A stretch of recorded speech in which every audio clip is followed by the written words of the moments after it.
En esta situación actual tan difícil para el país, en medio de la crisis por la reciente pandemia, este caso ha logrado remecer las más altas esferas del poder político peruano, donde presuntamente se ejecutó una contratación irregular del hasta entonces desconocido por la opinión pública, el señor Richard Cisneros.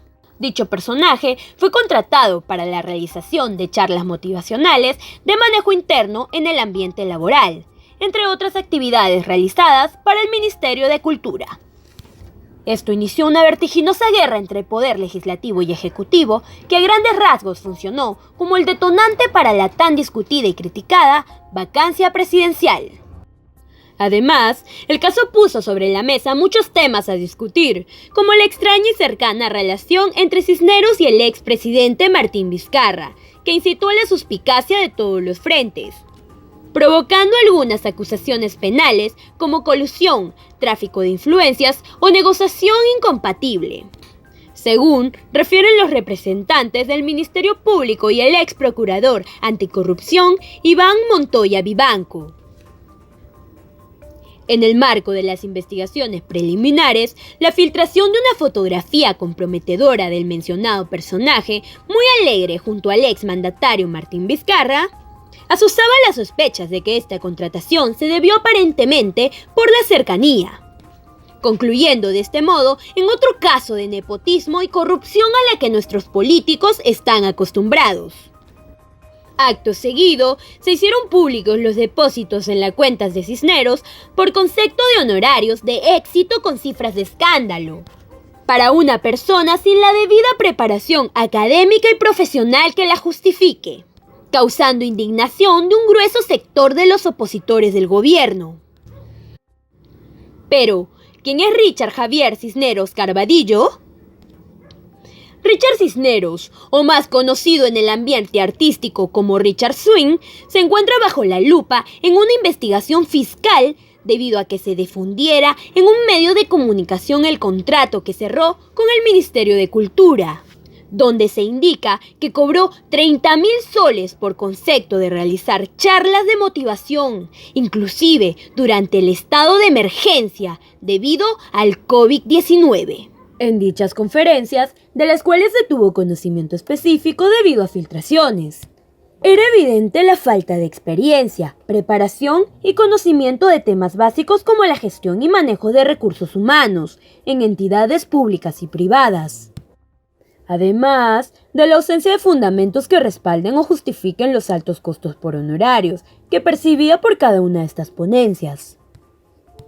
Ello desembocó en una investigación formal por la ex ministra de Cultura y los miembros encargados de la contratación del señor Cisneros, abriendo de oficio una investigación fiscal y citación en el Congreso.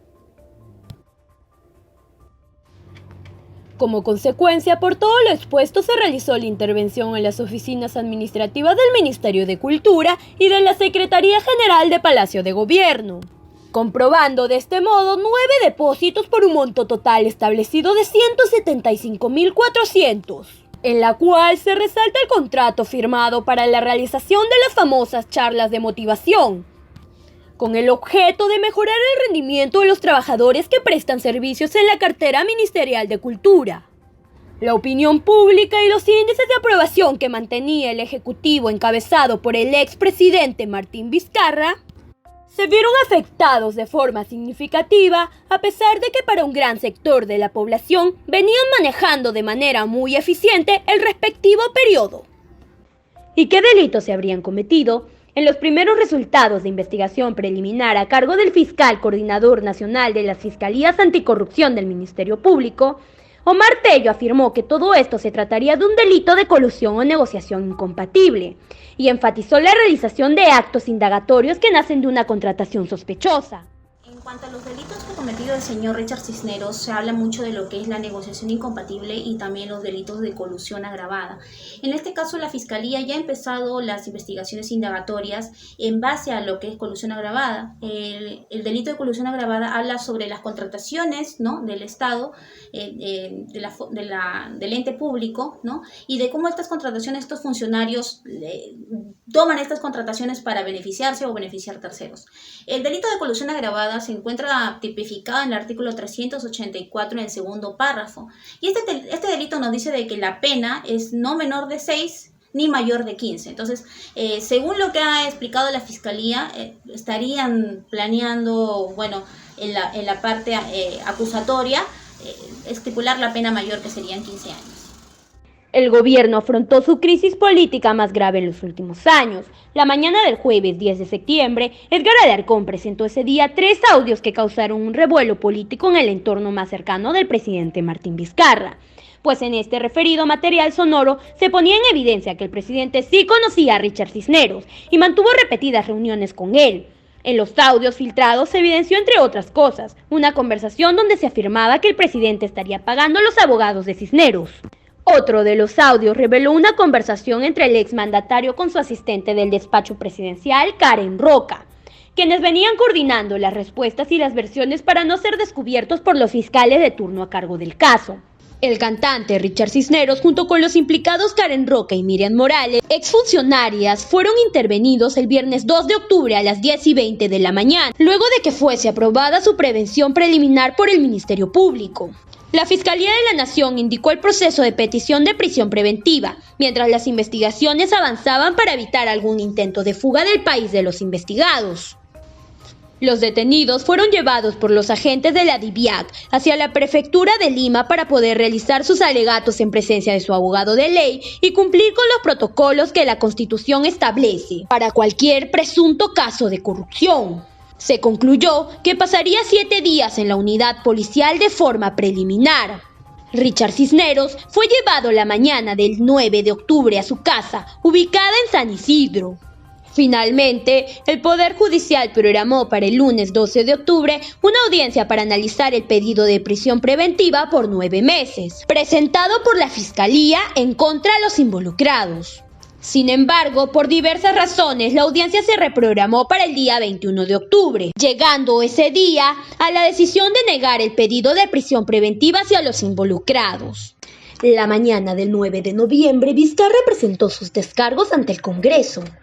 Posteriormente, el mismo día, el Poder Legislativo, en mayoría opositores de Vizcarra, votó a favor de la incapacidad moral permanente, con 105 votos a favor, 19 en contra y 4 abstenciones. El pasado septiembre se intentó vacar al mismo, lo cual concluyó con solo 32 votos a favor, 78 en contra y 15 abstenciones. Sin embargo, esta vez el Congreso adelantó la moción, a pesar de que los testimonios de los casos investigados no hayan obtenido la aceptación del Tribunal Constitucional.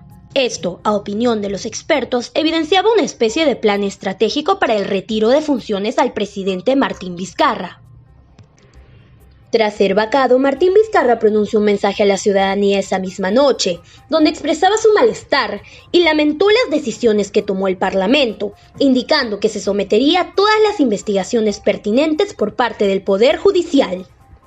Entonces tendrá que determinarse a través de una sentencia, ¿no?, de que él es culpable o no. Pero sí, yo creo que hay los elementos de convicción, inclusive hay un testigo protegido que acusa directamente a Martín Vizcarra y dice de que las contrataciones de Richard Cisneros eran porque eran órdenes de él, ¿no? Entonces, bueno, yo creo que al expresidente Martín Vizcarra se le viene la noche, ¿no? Porque el tráfico de influencias tiene una pena, el delito de no menor de 4 ni mayor de 6 años. Entonces, posiblemente se le pueda acusar por eso. Al día siguiente, el expresidente del Congreso, Manuel Merino, juramentaba como la máxima autoridad del país, provocando la dimisión de todos los integrantes del gabinete ministerial, liderado por Walter Matos, quienes fueron sustituidos posteriormente por una nueva junta. Día tras día, el nuevo jefe de Estado, considerado como golpista por un gran sector de la población, se pronunciaba declarando nuevos proyectos, además de recalcar la legitimidad de su proclamación, pues un 80% del Congreso estaba a favor de lo ocurrido, amparándose de la Constitución Política del Perú, que establece que se puede destituir en sala plenaria al presidente si se evidencia una falta de competencia moral durante sus funciones, y que todo este proceso es constitucional y transparente desde todos los ángulos jurídicos posibles. El rechazo de la población a las medidas ejecutadas por el Congreso, una fatídica decisión con la cual miles de ciudadanos no se sintieron identificados. puesto que las investigaciones contra el expresidente siguen aún en proceso, además de los pocos meses que quedaban para las nuevas elecciones. Las pesquisas por el presunto cobro de coimas es un hecho que no solo involucra al exmandatario, sino también a más de la mitad de los actuales parlamentarios. Precisamente 68 congresistas, quienes son investigados por delitos que van entre lavado de activos y corrupción. Algunos se encuentran acusados de homicidio. Las movilizaciones ciudadanas se vieron afectadas por la violencia de algunos manifestantes y el descontrol de los policías, quienes al parecer desde un inicio mostraron señales de ofensiva. Entre enfrentamientos físicos y verbales, la noticia del fallecimiento de 2 jóvenes dio la vuelta al mundo, hecho que indignó a millones, provocando la renuncia de gran parte del nuevo gabinete ministerial, junto a Manuel Merino, quien presentó el 15 de noviembre su renuncia irrevocable a la presidencia. Tras un vacío de poder, el martes 16 de noviembre, Francisco Sagasti tomó posesión del mandato presidencial, siendo el tercer presidente en poco más de una semana. Que ejerceré fielmente el cargo de presidente de la República. Luego que el Congreso aprobara con 97 votos a favor su candidatura a la mesa directiva. En medio de la permanente crisis se prosperan nuevas ideas, proyectos y reformas, junto a la designación de un nuevo gabinete ministerial, nuevos comandantes policiales. Se cambian las autoridades, mas no aún el rumbo de esta crisis, que viene afectando a millones de peruanos golpeados de manera dura por la pandemia, que continúa azotando nuestro país. Para finalizar este reportaje, planteamos la siguiente pregunta para la audiencia. ¿Cómo es posible que un personaje tan llamativo y poco serio sacuda a tal punto nuestra política? Estamos seguros de que no todo el peso recae en las acciones de Richard Cisneros, pero si hablamos de acciones, unas llevan a otras y para cada acción hay una reacción. Si a lo largo de nuestra historia hemos tenido congresistas que llegaron al cargo enseñando las nalgas, robacables, comepollos, lavapiés, chaquiros, entonces no es de sorprender que un personaje como Swing ocasione que por unos cuantos meses las noticias de política sean abordadas en programas de espectáculos. Solo queda preguntarnos, ¿cuánto más sacudirá a nuestro país el siguiente personaje colorido que decide incursionar en la política?